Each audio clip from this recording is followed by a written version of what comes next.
Good evening, everyone. Welcome to our Oakland Community-Wide meeting for April. My name is Wanda Wilson. I'm Executive Director of Oakland Planning and Development, and thank you for joining us tonight. We're going to have a discussion about our review and analysis of the Oakland Plan draft. So that's our agenda for tonight, and we appreciate you're joining us. We're not giving a formal presentation of all of the content of the Oakland Plan.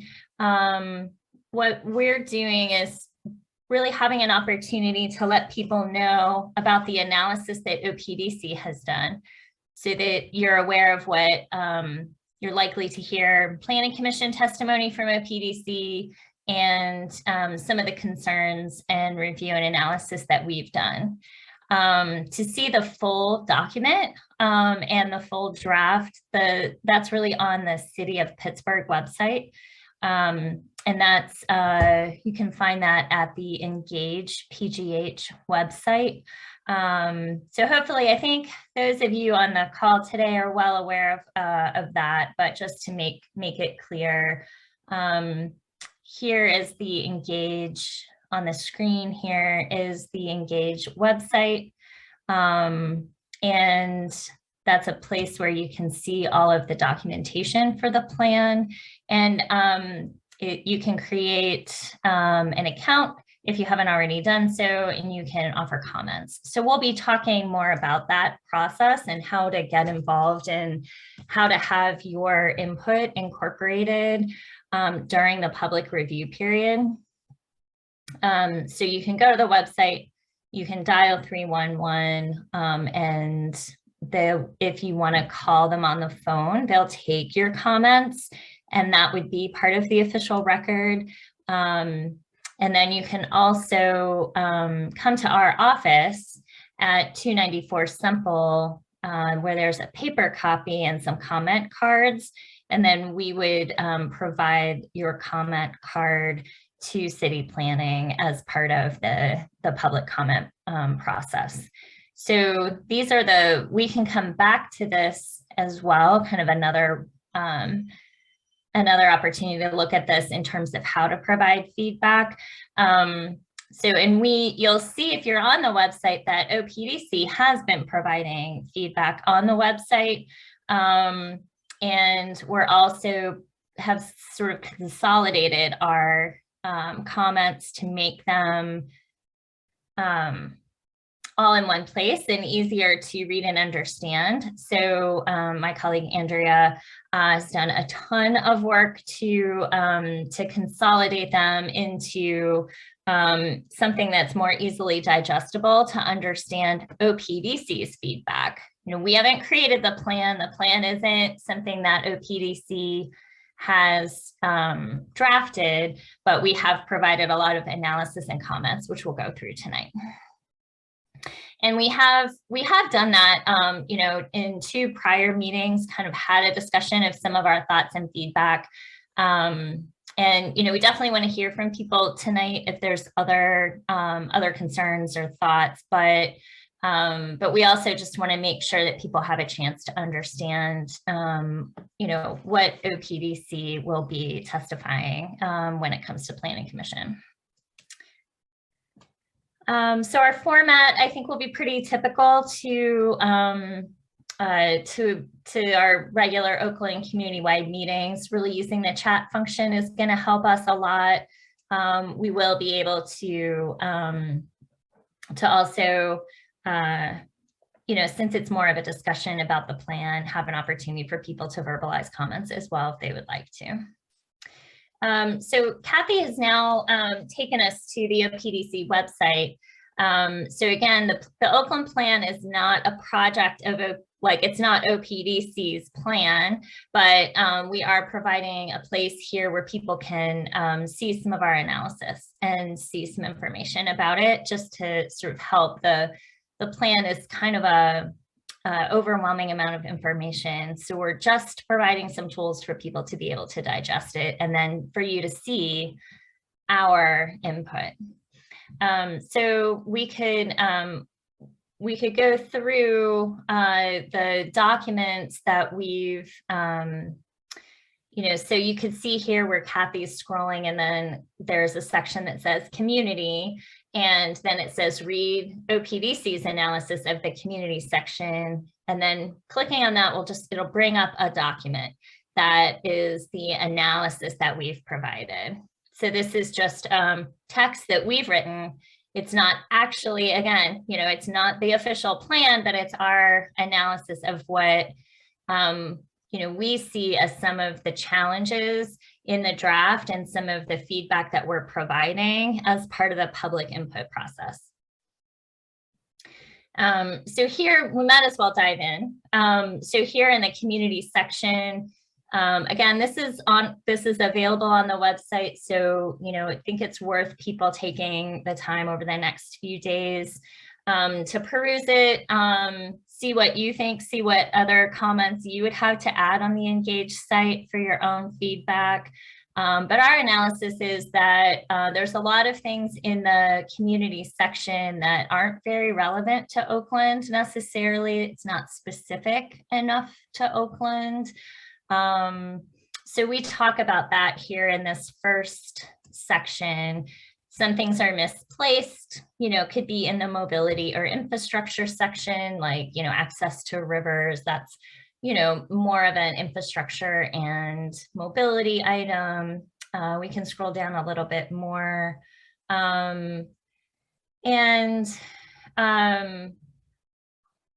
there's, just some feedback we have on some of the text, that there's some just general statements, again, that don't seem to be particularly, it's sort of like as though it could apply to any neighborhood that anywhere kind of thing. So, this idea that Oakland should be a 20-minute walkable neighborhood. Well, in fact, that is the case for a lot of things, for a lot of people.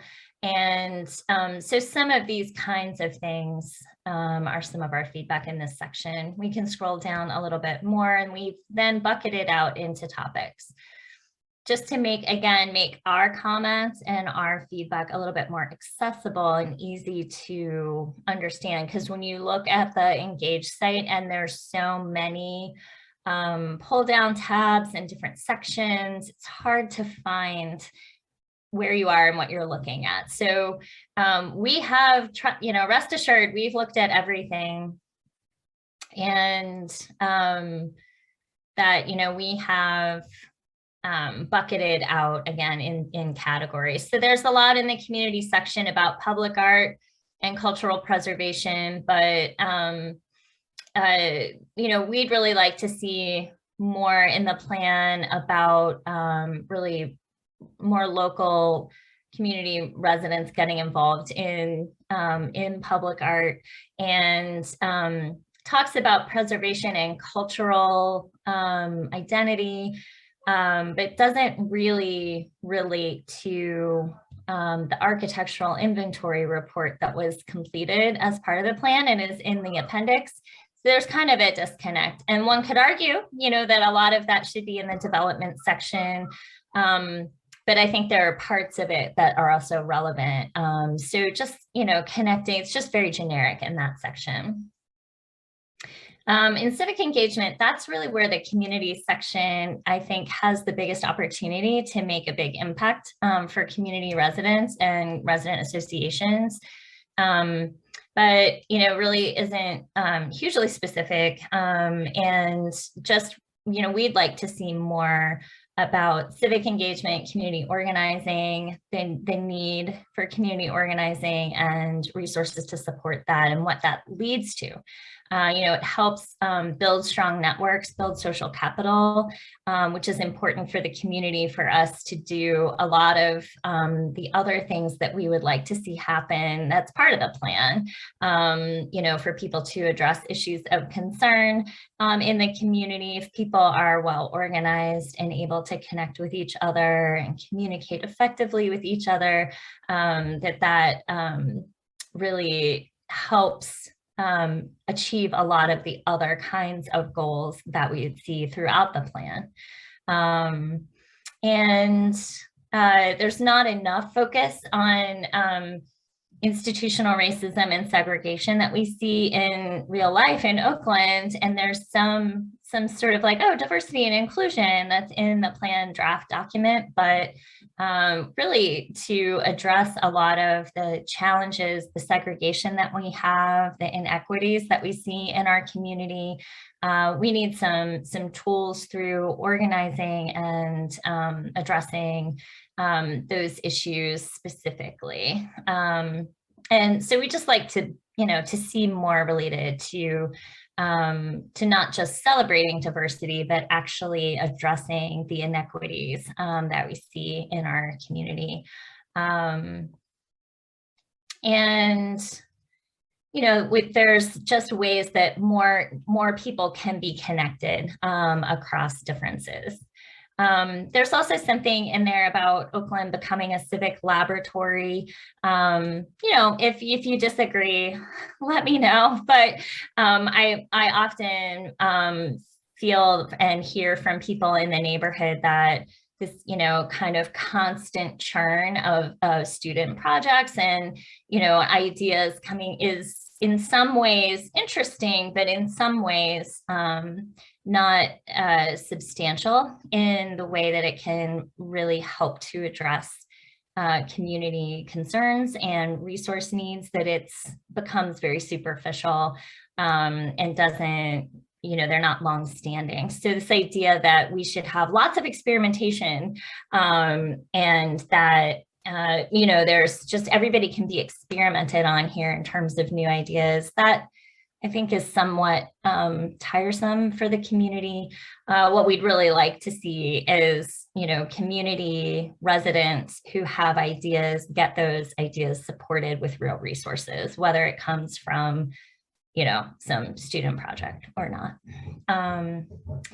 And then community needs, this is really where the community section would really be talking a lot about, all of the all the unbuilt, this is in this section of the plan, not the actual built environment. So, community centers that are providing services and programs and services to support needs of residents in the community is really what we want to see in this section of the plan.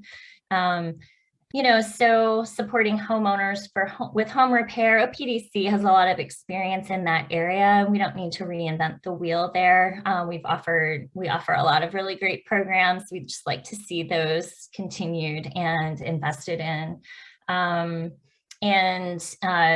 Access to similarly rental assistance, financial coaching, income supports, employment counseling, referrals to job programs. These are all resources that we have available that we need to lift up in the plan. Fresh food and access to food is certainly something that there are some resources and a lot of folks working on that in the community could be better organized and really focus on how to leverage each other's resources regarding that and make sure that people get the help that they need regarding food access and access to fresh food. Mental health supports in the community, and this is something that is an issue throughout, all neighborhoods and, and across the country, but we'd really like to call that out as something in the community section specifically. We often struggle to connect Oakland residents with supports for hoarding, housekeeping support, just issues with property infestations or home repair issues, just lots of challenges, isolation, and a lot of the tools, that we can pull together, would be relevant in this community section. Really addressing tools for mental health supports, and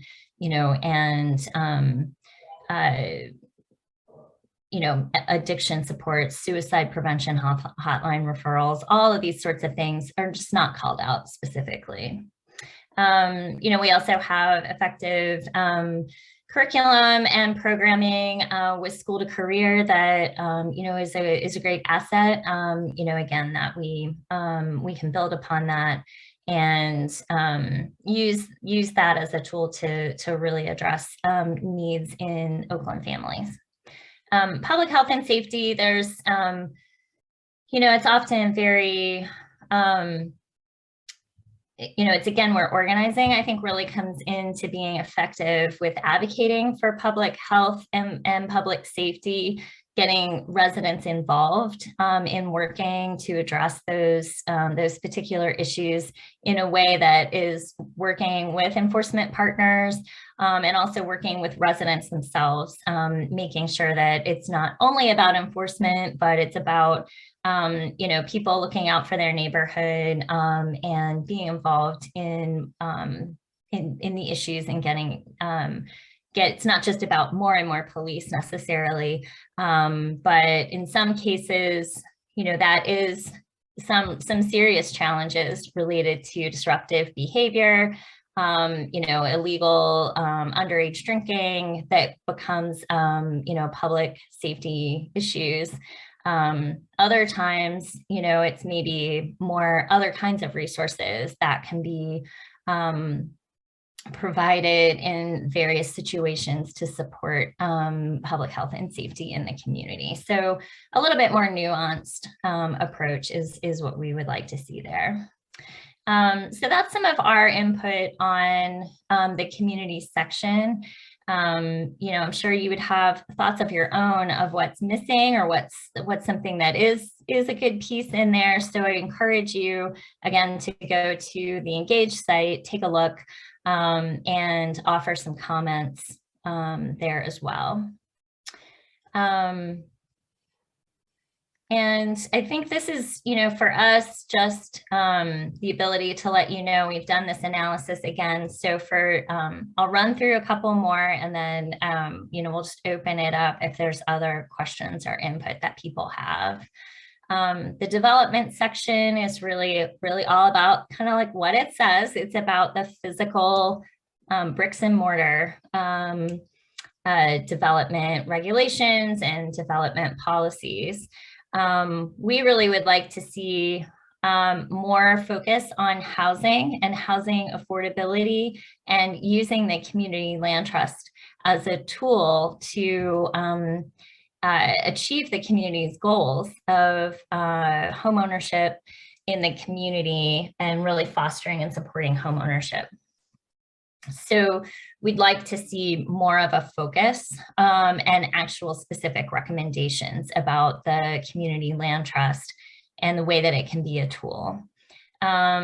There's some aspects of the plan that talk about affordable housing. Certainly it's strong talking about inclusionary zoning, which is really front and center. So that's really great for the community, that we can have a way to have the private market provide a portion of new apartment units that would be affordable.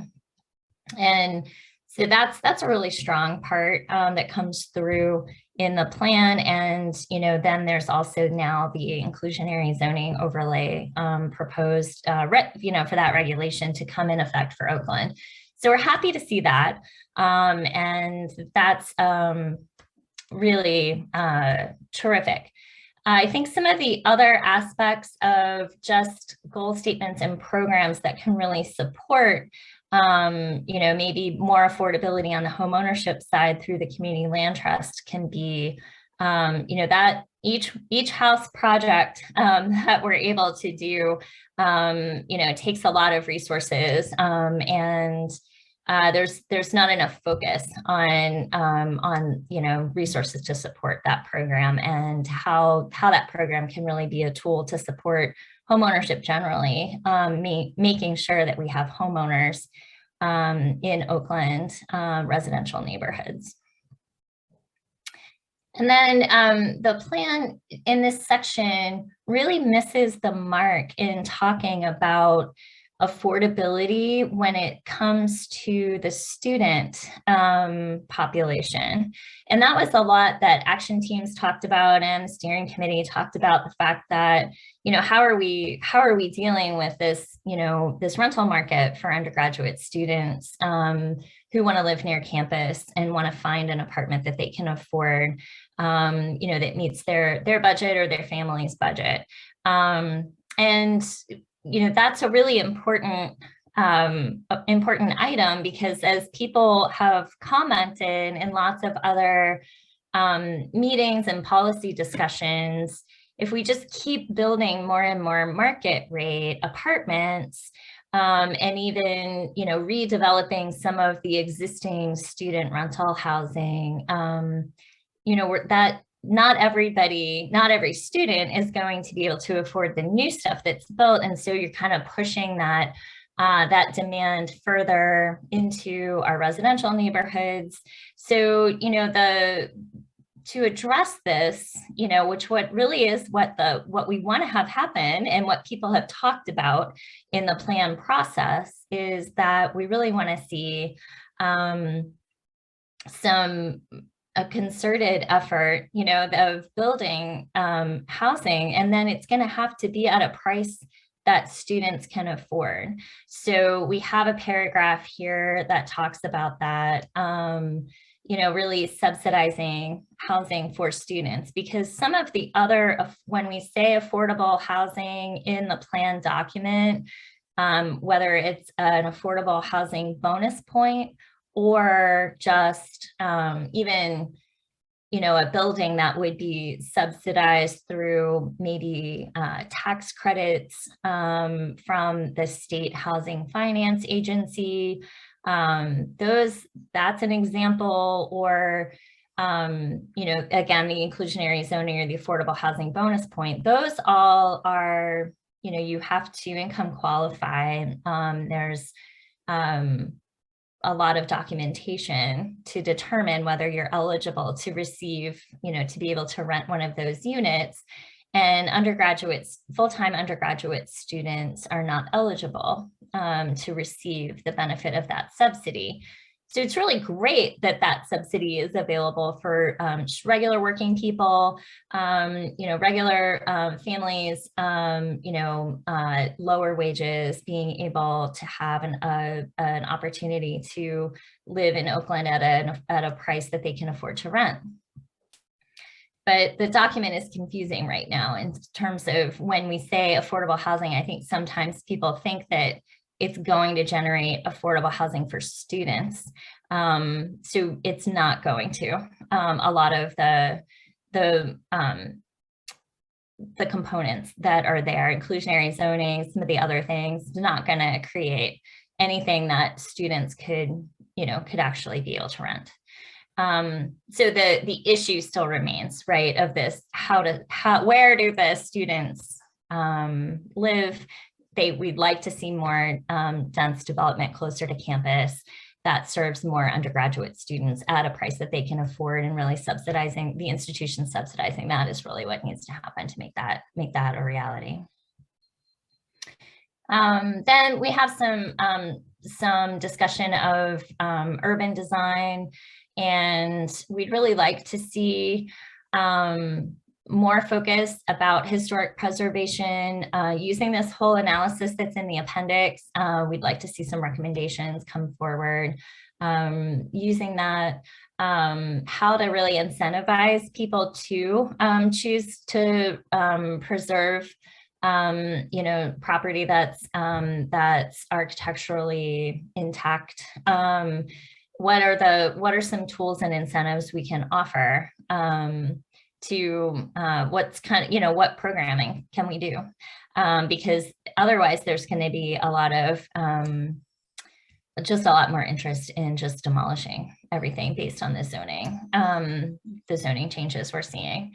We'd also like to see, if we're making some zoning changes, which we do a whole analysis of the zoning recommendations, we'd really like to see the plan say, well, all those areas that are remaining residential neighborhoods, we want a statement explicitly that the plan really is, the land use recommendation is that they stay residential, and that they stay the zoning that they are currently, so the areas that are lower density residential with single family, two family, that we explicitly have a statement that says, the intent of this is that that we preserve those areas and enhance those areas, support homeownership in those areas, as opposed to, that, because this does become a policy document for somebody like the Planning Commission, other policymakers to see that, so that we can avoid aggressive speculation, large scale buyouts in those areas.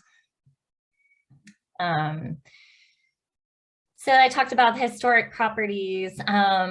There's some concept of, adding some opportunity for some additional kinds of density in single family areas that planners call missing middle.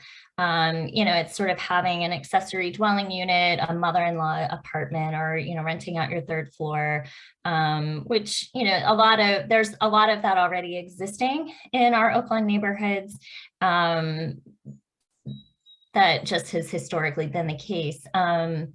We really recommend here in Oakland that if we want to allow more of that, allow more flexibility for different types of density that might be on any given property, that really be controlled and focus on, supporting a homeowner that would be there who might have an extra unit, and really doing that through the community land trust.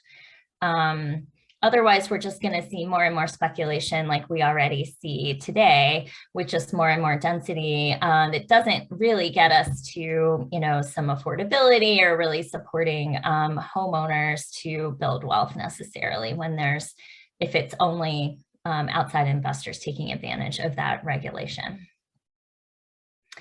There was a lot of effort put into these design workshops that happened, but then there really wasn't any kind of like, here's where we really think this kind of landed for the area around the Zulema, Bates, Halkett interchange in that area. There were all these kinds of concepts. Well, the plan really should sort of say, here's the one that we really think, is the actual vision. So we kind of didn't take that final step. And there's some also on the, some development at Forbes around around Myron, sorry. So some interesting ideas, some good ideas, I think, but it would be great to have sort of a, here's how we're consolidating those into an actual recommendation. And then we have some other recommendations about design guidelines and urban design. And then sustainability and open space. The plan deals with that a lot. We have a couple of points to add there, which, really protecting our steeply sloped, landslide prone hillside areas. They're currently zoned hillside and they should not be seen as development sites. We see marketing materials for large sections of the neighborhood that are zoned H really can't be developed. And, I see often these broker circulated, the owner thinks, oh, I'm going to get, $18 gazillion million for that site. So these kinds of things, I think we need to really articulate our concerns around. Steeply sloped, landslide prone areas are serious environmental concerns, and they should, there's already today zoned accordingly, which really restricts any development other than like a single family house, basically in those hillside areas. We should keep it that way. The plan says that, but I think that's a good thing to focus on. And then, really for us, really having an opportunity for community residents to benefit from new development is a big focus. And equitable development is a big focus for OPDC. Really like to see community residents benefit from new development that, that would come into the neighborhood through what we in planner speak call value capture mechanisms. So there are some bonus points in the zoning, and we'd really like that to focus on supporting the needs of the Oakland community in terms of residents, especially under-resourced, lower income members of the community, to provide services to support community needs. And that's really true equitable development. Right now, we're very concerned that there really be next to no resources actually leveraged out of new development. And so we're really concerned and want to see some of the things specifically changed on the equitable development bonus point that's allowed in the 5th and Forbes district. And this idea, the plan talks about a community reinvestment fund, which would be terrific. It's throughout the plan, kind of just peppered throughout as just sort of just very vague concept that almost makes it seem like there's going to be money coming from all different sorts of places to fund all different kinds of things. And in reality, that's not going to be the case. So we don't really want kind of a pie in the sky sort of unrealistic recommendation in our plan. We actually need a plan that we think is going to be real. What is that community reinvestment fund? What's going to fund it? Could be this equitable development bonus point. And then really focusing on a very more narrowly defined set of expenditures that would be eligible. So affordable housing, both for sale and rent in the Oakland community to support Oakland residents, home repair for low-income homeowners, economic opportunity for Oakland residents, and programming for the needs that we talked about, food, health, youth. So that would pretty much be, what we see as serving community needs in the Oakland neighborhood, and that those resources should go to that specifically. And the fund really can be managed very effectively from impartial, objective public servants, either maybe at the URA or, folks who have experience setting these kinds of guidelines and programs to be able to take applications for the funding and be able to disperse that funding. So it can be a very simple, straightforward process that people can then actually see the results of needs in the neighborhood being supported. So that's pretty much our input on the development section. And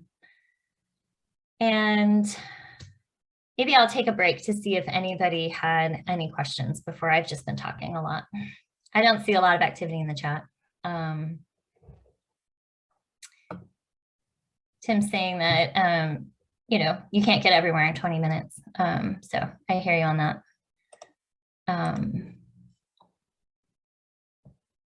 So we're getting close to, I think we don't have as lengthy necessary overview of the other two sections.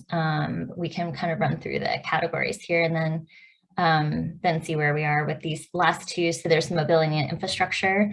So the mobility section, I think, has a lot of creative ideas, a lot of really nice ideas in terms of connecting the bike network to make biking safer.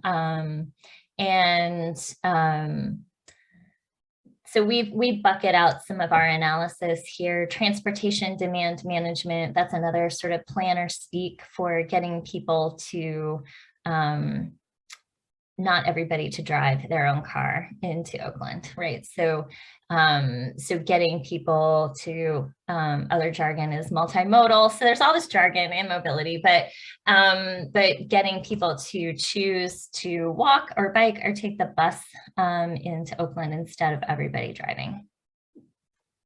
So there's some, some recommendations related to that, and, a lot of tools at our disposal in terms of transit access, and, there already is some bike infrastructure and that kind of thing. So, so there's some there that we can work with on that.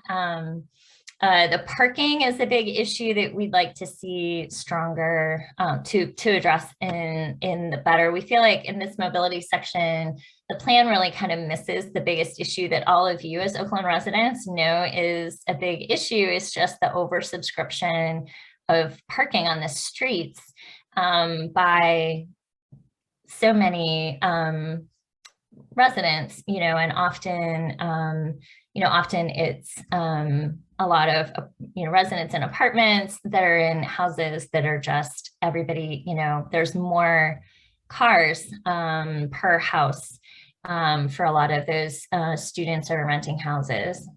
So we all know that this is an issue, right? The plan doesn't really nail it, right, in terms of what we know to be the issue.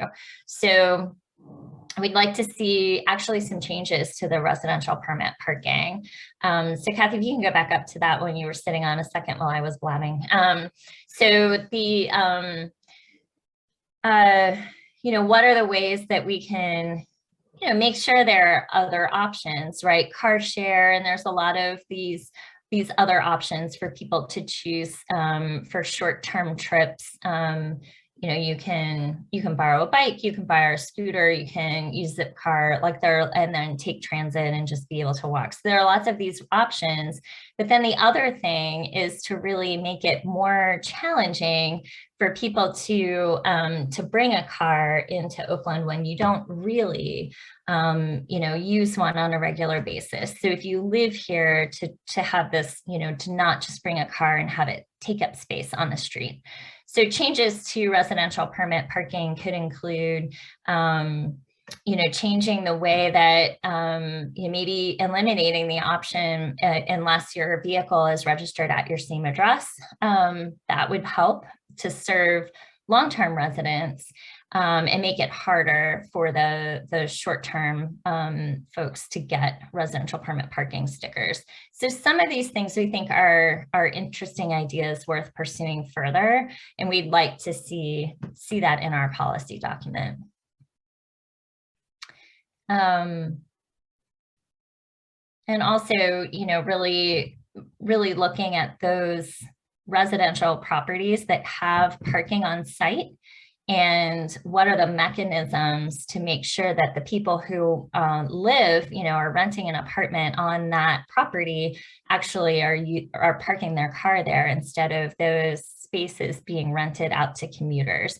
One way to do that might be to say, well, if that's the case for that property, that property is not eligible to get a residential permit parking sticker because you've got parking on your rental house has a parking lot associated with it. Well, okay, you can't get a parking sticker. So some of these things I think are, we need to get to this place where we stop just talking about this as an oversubscription issue and actually put some policies in place to address the issue.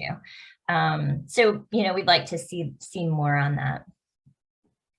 And we'd really like to see where there's gaps in transit service, specifically, folks, it's been for a decade or so, this issue of, there used to be transit circulator service in South Oakland. It was a route called the 84B. It was eliminated by Port Authority. Now there are a variety of private shuttles that serve certain members of the population, but not everybody in that area. So we'd really like to see something that's public for all people in that neighborhood and not have separate shuttle services going through that community that are only serve certain members of, that only Pitt students can use a shuttle, that, there should just be something public that, we can all collaborate on, the institutions and Port Authority, to figure out how to fund that. And then those private shuttles no longer run on those streets in that community. And there's just a circulator service that is public, would be a benefit to that community. And then transit, I think that there's an opportunity for, really targeting the regional transit service, that this sort of concept of a one-seat ride from different parts of the region would really help. From a lot of the East End, you can just get on your bus and come to Oakland without having to transfer. But from the south and north and west, it's harder. You need to transfer downtown in most cases. So we'd just like to see that improved to reduce traffic in Oakland, get more people to utilize transit. Let's see. And then, maybe even, more service on the Boulevard of the Allies as well. I think that's pretty much, there's some really interesting images and concepts for some intersection improvements. And so we talked about, I think we can go, I talked about the 84B, Kathy, we can go to pedestrian and bicycle safety, and, just making those connections. There's some really interesting ideas in the plan that are worth taking a look at on the Engage site. We highlight the ones that we are saying, yay, this is awesome, in this section here with really making that connection from 5th Avenue to the Junction Hollow Trail. We have a few comments on how to make sure that that's done well. And then there are some pedestrian improvements that are proposed, and there's images on the Engage site for those areas at Center and Craig. McKee Place is shown as adding some bike infrastructure there and actually turning it one way. So I think people might want to take a look at that. And let's see. And kind of connecting up, when the BRT is built, there'll be a 5th Avenue bikeway, but making sure that it just doesn't stop at Bigelow, that it goes beyond, which is in the plan. So that should be really good for the community. There's accessibility recommendations, which are really needed because there's so many sidewalk obstructions for people who are walking, and also people who are using wheelchairs. So there's some good recommendations there for that. And did I already talk about parking? Let's see. Yes. Here's where we actually have the part that I talked about with changing the residential permit parking program. And we have some analysis that we don't think the hybrid parking recommendation that's in the plan really is a fit for Oakland. It might be for some other neighborhoods, but again, because of this oversubscription issue and lack of effective enforcement, that's not something that we recommend be implemented here. And I see that there was some stuff in the chat. So let me, before we go to the other,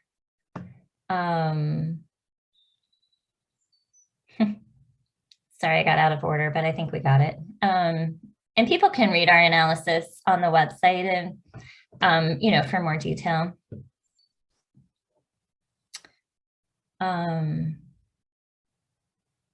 Yeah, so I think we, the stuff that people are adding in the chat, I think that some of our recommendations are also focused on addressing some of those issues, certainly with just walkability from and just access from South Oakland, and the issue of really cracking the nut of the problem we have here with residential permit parking. Infrastructure, we have a little bit less of feedback. We have some analysis of it. Certainly, there's some really good recommendations in that section. Some things that maybe aren't as specific as we'd like them to be. So we've bucketed out. So there's natural resources. There's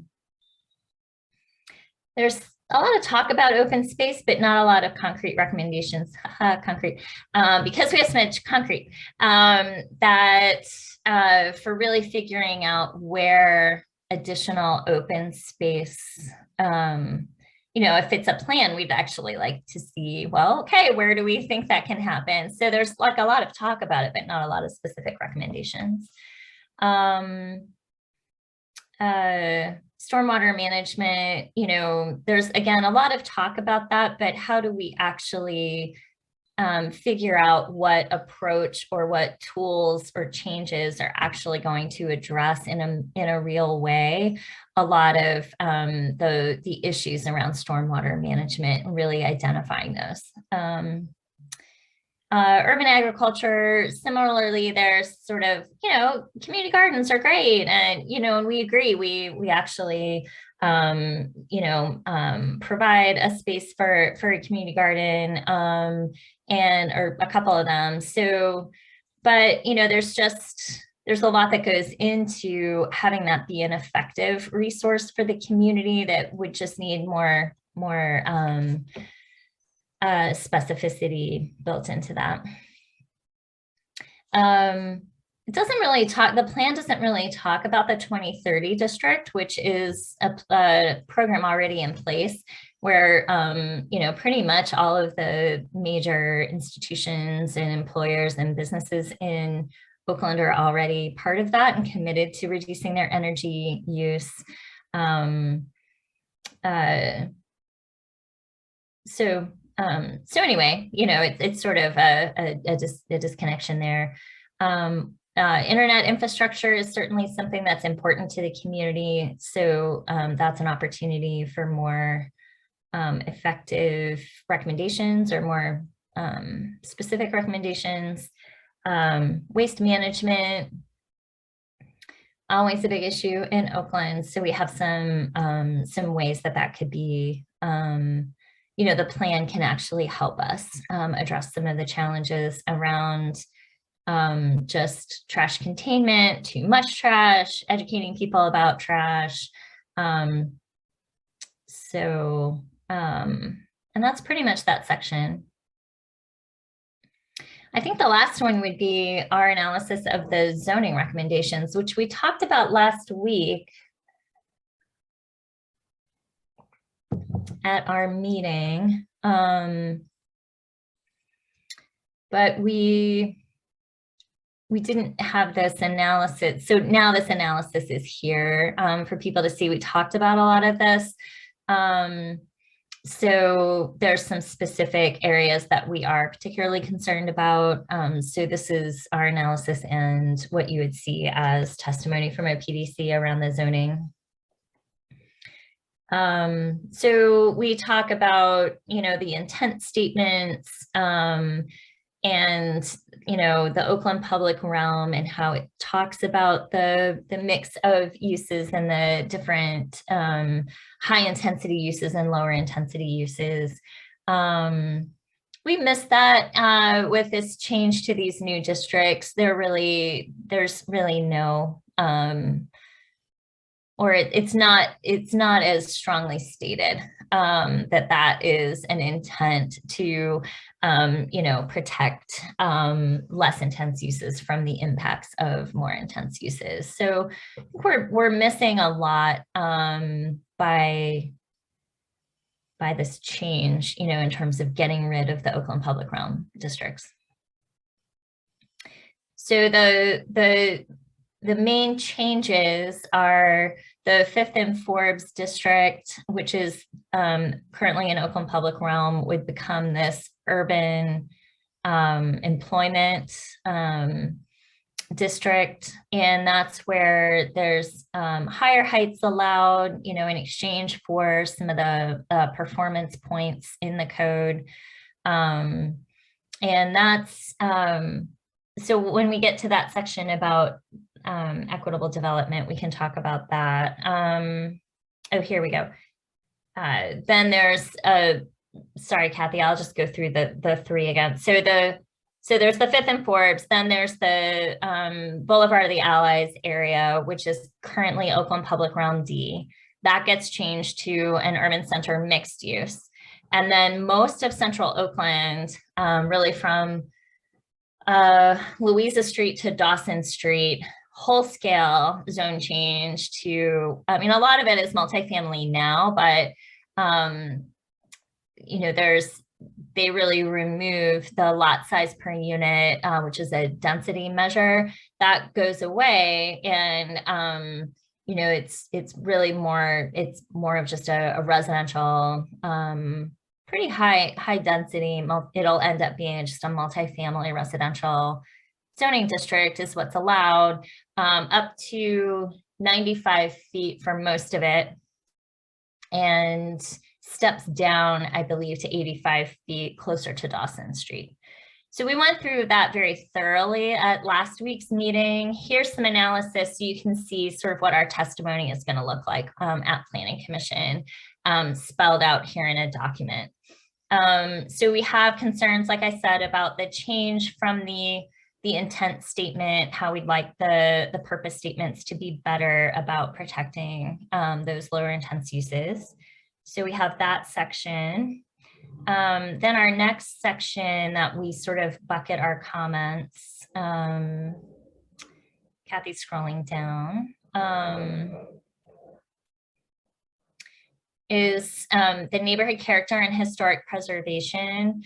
There's really not a lot of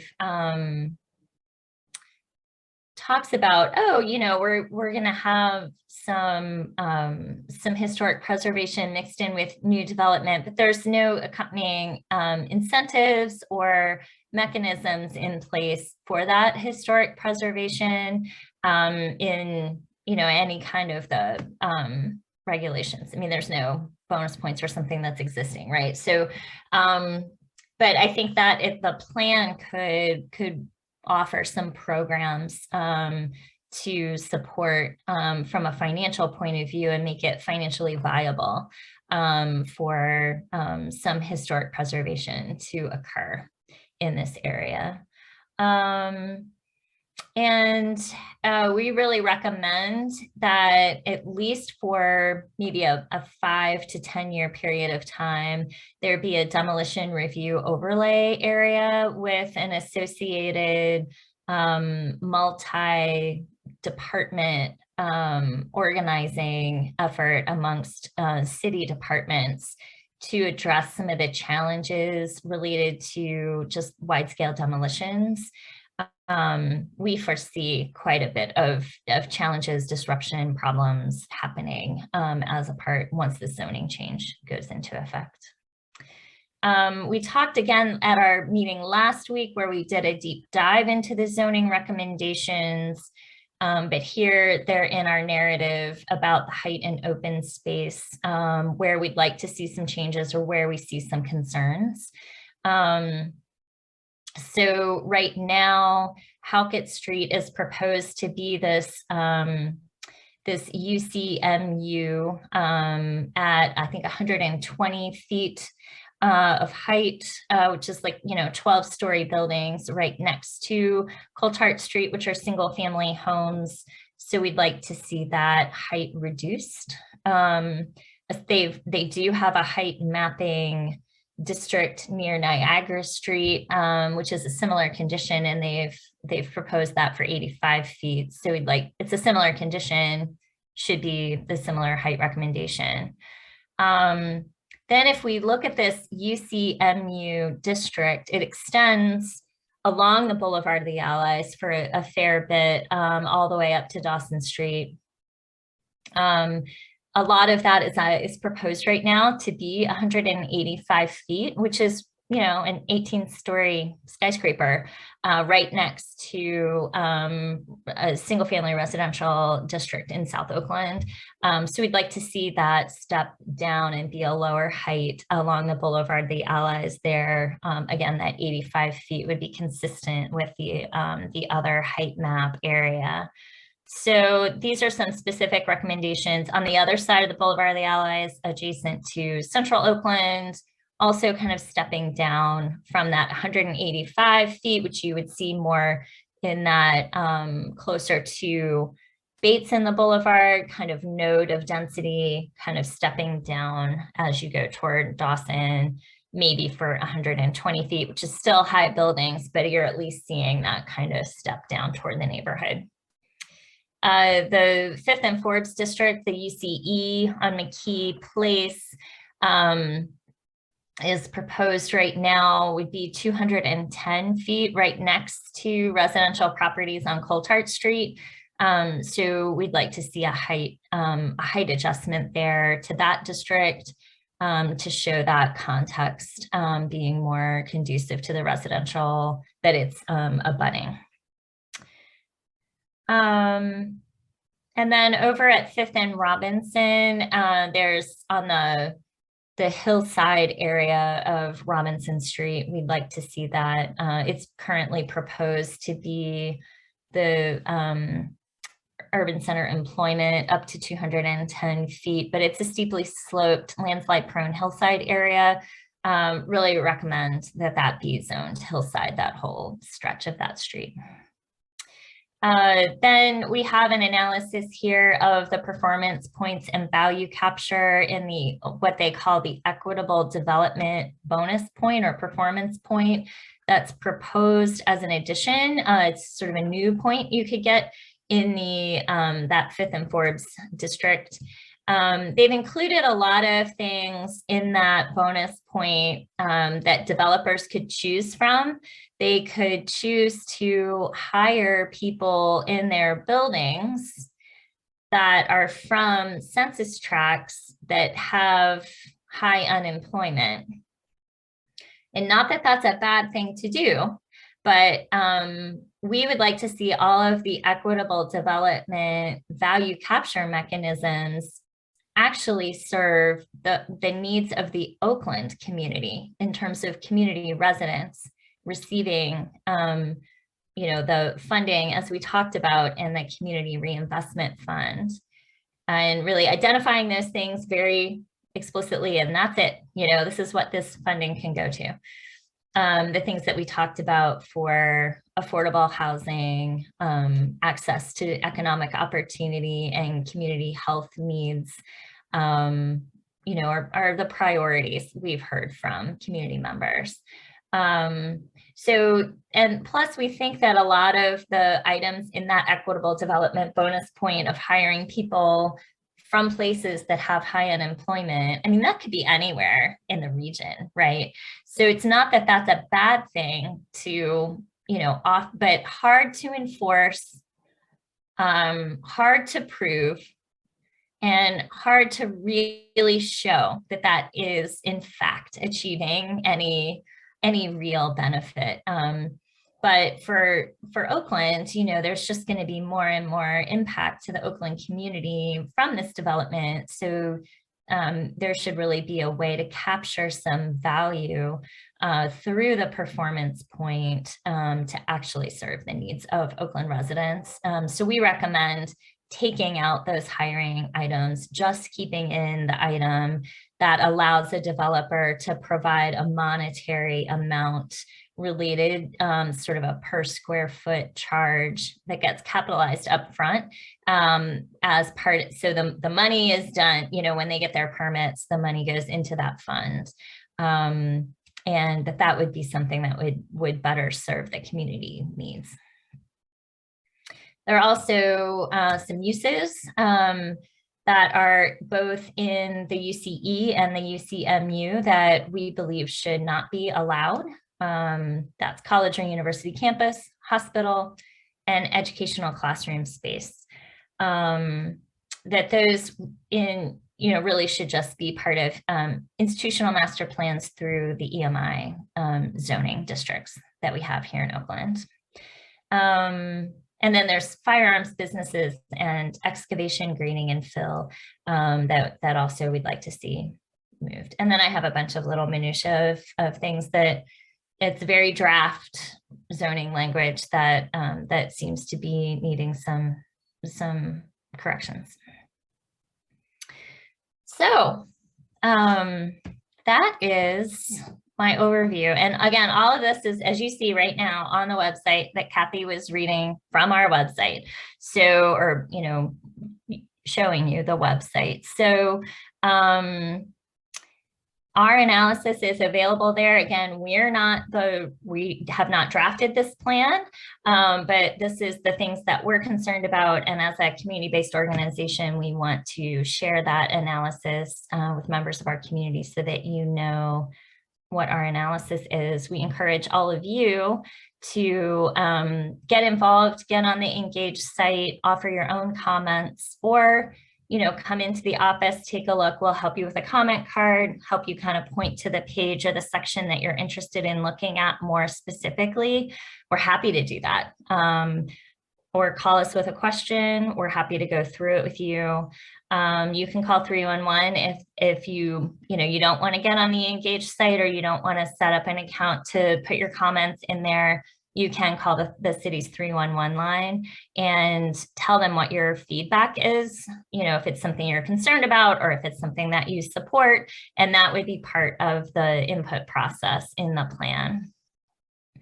The comment period for the Oakland plan is going to end May 1st. So that deadline is fast approaching. So we really encourage all of you, if there is something that you're concerned about. I know a lot of you have been on there and I appreciate seeing everyone's comments. But just if, kind of reiterating that now is the time.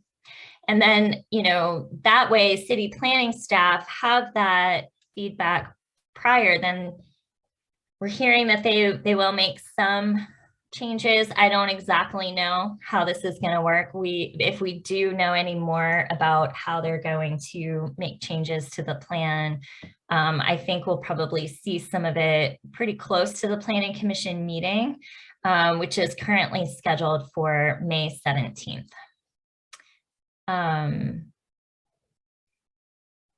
Let's see, I can look at the chat and I think I'm pretty much done talking. So that was an hour of me talking. Let's see.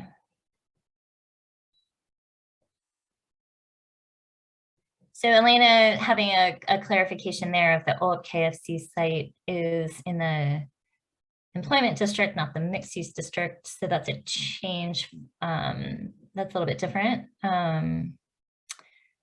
And again, people, 120 feet is a big building. So I think people should just be aware that absolutely is the case. These are hard, lots of density is being proposed. So that is the case. And then Sam from my team has put in here again, if you just want a link that you can click, it's in the chat there.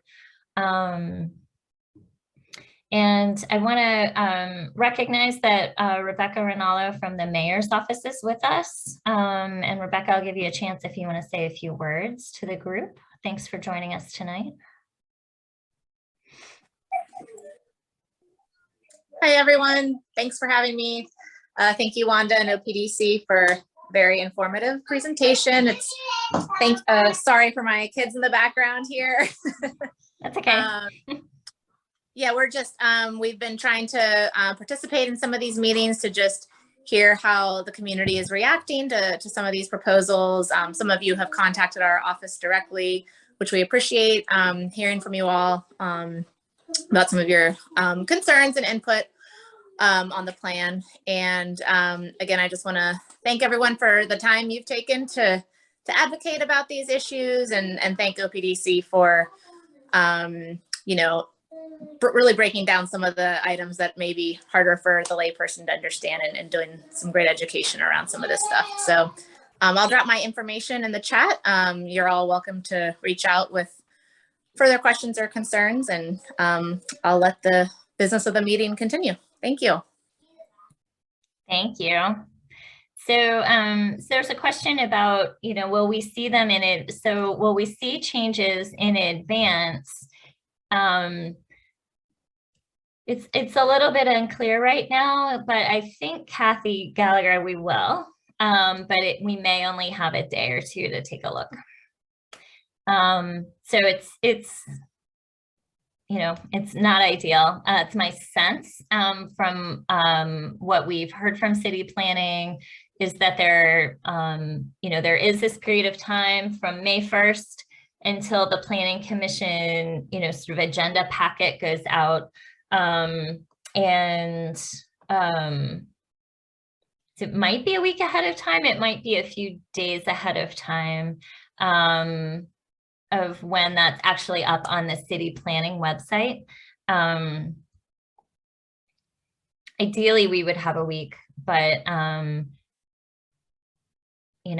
of late, we've even seen things that have been at Planning Commission that we see the agenda and materials updated even the day before. So I don't really know. Again, we're not city planning. We are preparing ourselves though for needing to have some time on our calendars available to shortly before that Planning Commission meeting to be able to do some review. I think it's also, good in some ways. They're taking three things related to this all at once. So it's the plan document itself, inclusionary zoning overlay, and these zoning proposals for these 3 new districts. That's a lot for the Planning Commission to digest and review. And so, I think it's going to be a challenge. So there's a question about a tutorial for the website. I would say whatever is there at this point. Again, I'm not city planning, but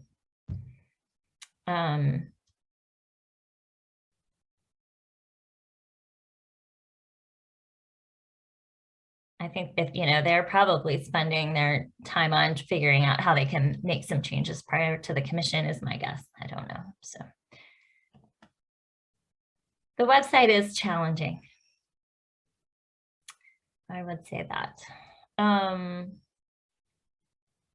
So again, it would be more typical to see the plan go to the commission for review and action first. Then, even if it was only a month later or something, some of the regulatory changes going forward would be a more typical, in my experience, it would be a more typical process. So here we're seeing the plan document plus 2 regulatory pieces coming along. We're very excited about the inclusionary overlay zone, inclusionary zoning overlay coming as fast as it can. So we are happy about that one. I feel like it still is a lot for all of us to digest and for the commission members to be able to, just do the work of reviewing all of this. So that's why we've tried to digest, kind of consolidate things in terms of what, we're trying to make it something that people can digest our feedback. Wanda, I just want to respond to something in the chat about the website. Is city planning ever going to release or post a tutorial for the website? Was supposed to be done long ago. That was more for Rebecca to respond from the mayor's office as to how to encourage more community input. So, Mark, would you mind clarifying what the concern is and what that, are you saying there is a specific challenge with the website that is, in your mind, preventing input? Yeah, it's been, that's been a complaint since it started, and they kept, saying they were going to improve it. And then I forget how many months ago they were talking about having a tutorial. It was supposed to be out for when the public comment period was open, and now it's almost closed and it's still not there. And no,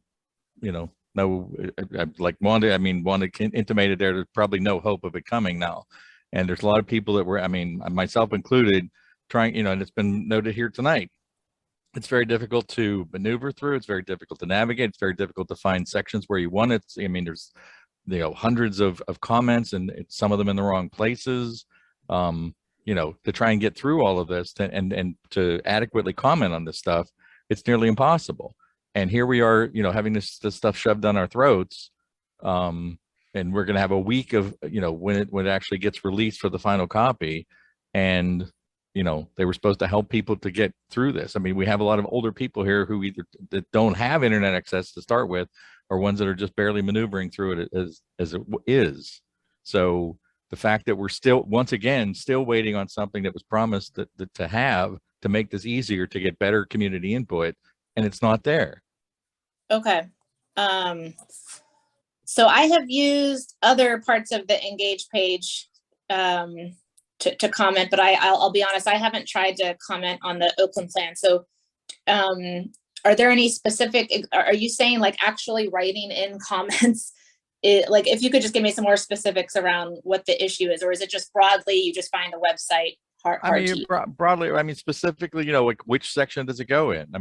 For instance, tonight, some of the comments of, some of these comments were in the wrong places. Some of the code is in the wrong, or I'm sorry, this isn't code exactly, but some of the plan goals and programs, et cetera, are in the wrong places. So, that was something that was repeated again and again in some of the action teams in particular was, we're talking about this particular issue. Well, this could be under development, it could be under transportation, it could be under community, could be under all three. Where do you find out where to put that, or where do you find other comments to respond to? Okay. I'm not even sure, and at this point, I'm not even sure what exactly they even thought they were going to have in the tutorial. But the fact that there isn't one, not even a simple one, tells me that, once again, and the fact that the when you look at the turnover for the personnel from this, like there's practically nobody's here that started with this. Like the residents have been grinding away at this for 2 years, trying to get through all this stuff. And Derek Dolphin's gone. Sophia, I don't even remember the list of people that are gone. Mm-hmm. So, all of these we were supposed to have an iPod from the get-go. It was documented what we heard. You want an iPod. Where was it? Oh, we don't have time for that because we're too busy shoving this down everybody's throats. Okay. So that, I guess that sort of clarifies why OPDC has been emphasizing that you can also contribute input by calling 311. And I don't know if anybody's tried that. 311 sometimes has trouble doing 311 stuff. And again, and have they been trained on where to put this stuff? If somebody calls and says, I have a comment about this, where does that go? Where do they put it? I don't know. Okay. All right. I've taken notes on all this. This one, I'm still fairly new in my position. So this was a new one for me to hear, which is why I kind of piped up to clarify. Thank you for sharing. Okay. And since you're still here, the whole thing with like Walnut Capital, we had like 2 1-hour meetings with the mayor, and they come up with this community benefits agreement, didn't even release it before it was, presented to the planning commission, which apparently it doesn't actually belong with the planning commission, but they presented it to them anyways, but now it's going to be part of that Walnut Capital development. Well, we gleaned this from your comments. Well, how about if you had given that to us, at least shown that to us before you signed it? That would have been nice, to find out if we felt that would actually address our concerns. So it's nice that you thought that you addressed our concern, tried to address our concerns, but it would have been nice to let us have some feedback to that. And again, it's all, outside of calling 311, this is all online. There are people that don't have access to internet, or, aren't very skilled at doing computer work. And it just keeps happening over and over and over again. And that OPDC is sponsoring this at their site. That's great, but that's like one place. And I have yet to get an answer from even from Song here. You know, supposedly there's a copy at the Fraser Fieldhouse, but nobody's ever mentioned how to get how does that happen? How do people here get into Fraser Fieldhouse to see that? Are you saying the city hasn't given them a copy, or you're saying you haven't got? My understanding was, I think it was like a couple weeks ago, SJ finally gave one to Ty, but I don't, you know, that was, you know, only at pushing how many times now. And I don't know that anybody's ever made any arrangements to do that. There certainly hasn't been any emails sent out saying, hey, call this person, or, you know, that's there. So again, are you saying that someone at the Fraser Fieldhouse from the community hasn't clarified this to you, or someone at the city? Well, like, as far as I know, they only got the copy a couple weeks ago from SJ. I mean, there was, you know, this large push to get paper copies out there to people who didn't have internet access. And again, it's back to the tutorial. If you have internet access and you want to try to do that, here, we're going to have this tutorial coming. If people were waiting for that, now they're stuck. They've less than a week now to, you know, and we don't even know if they've abandoned it. Like, have they abandoned it? That would be nice to know. Like, is that, you know, do we chalk that up on yet another failure for the city to try and properly address this stuff? Abandoned what? They said they were going to have a tutorial to help people that were having problems. Sorry, and here we are a month later. Where is it? We don't, I mean, and if it was abandoned, like, at least tell us it's abandoned. Like, don't stop waiting for that. Go find a paper copy and do it quick, because you have less than a week. Okay. Yeah, Well, I would say that is the message, you know, that people should, like, no, don't wait on anything, because Yes, I I don't think think anything. I mean, I'm not I'm not the mayor's office, and I'm not the city, but for community residents who, like, this is, yeah. Yeah, well, I think that is my point here is, yes, unfortunately, that is the message. But a month ago, that would have been nice to know, you know, once again, like I said, not getting the iPod. We didn't find out until we were well into the thing that, nope, I guess, you know, we decided a long time ago, but we just never told you that we abandoned the iPod. So same thing with this tutorial. They told people, you know, weeks, if not months ago, well, they're going to have a tutorial to help people to navigate through this stuff. Guess what? It's a week before the deadline to even give community input. You know, oh, sorry, we just decided and didn't even bother to tell you. I've taken notes on all this, Mark. I'll follow up with you directly. I am sorry to hear about these challenges. As you've already mentioned, the department is pretty understaffed at the moment, and I do know they're doing their best considering their current staffing capacity, but I know that doesn't, you know, necessarily solve. Well, and I mean, it's so to that point, and I can understand being understaffed, but if you're understaffed, then don't shove this down our throats, like acting like you understand what's going on and that you've done, you know, the proper amount of work to get community input and to change this, you know, pretty poorly written stuff. You know, I mean, and the fact that the residents were underrepresented in the steering committee to help draft this stuff in the first place, you know, doesn't help. I mean, there's a couple more comments in there from steering committee and Kathy Gallagher saying, yeah, the website is very difficult to navigate. Okay. All right. I'll jump back into the chat and make sure I grab those additional comments. Thank you for sharing that. And I will follow up with you. Okay. I think we've covered what's in the chat. And I appreciate everybody participating with comments and questions and input. So again, you know, these are the ways here on this slide that you can have your feedback. I think that, you know, this is all relevant for planning commission members to hear as well. You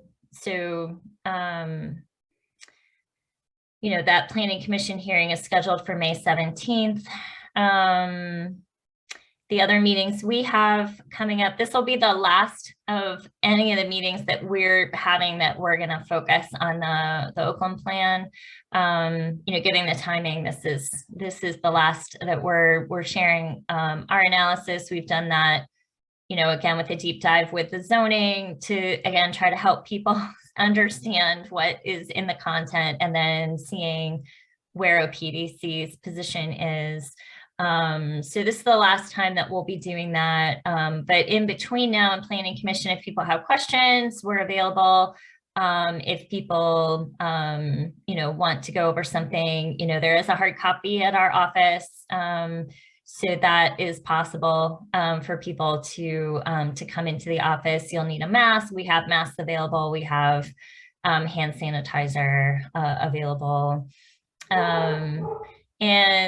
Otherwise, we have a specific meeting on public safety Wednesday, May 4th at 6. And then Let's Talk will be Wednesday, May 18th. And that'll be about lead line replacements. So I'm just checking the chat one more time. Yeah, so, Andrea is adding into the chat, certainly contact us if there is somebody who does want to have input and is finding it challenging. We're happy to help. So here's some additional links and resources, and I definitely appreciate everybody attending tonight. Thanks very much for your participation. We'll go ahead and conclude now. Thank you.